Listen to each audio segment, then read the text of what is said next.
Boy. Where is he? Follow me.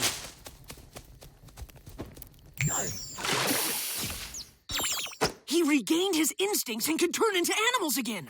Oh, that is the great news! But then he got cocky. Prancing through the forest in the form of a deer, he had a fateful meeting with the majestic King Deer. They couldn't come to terms, so Beast Boy challenged that deer to become the emperor of the forest. Yes, it's also very clear now.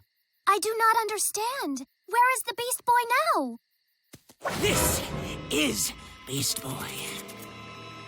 No! No, that's not him.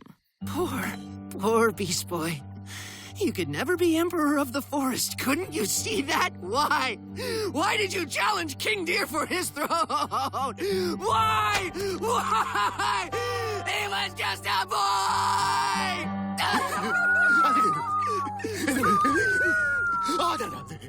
Wow. Well, I'm ready to go back to the tower.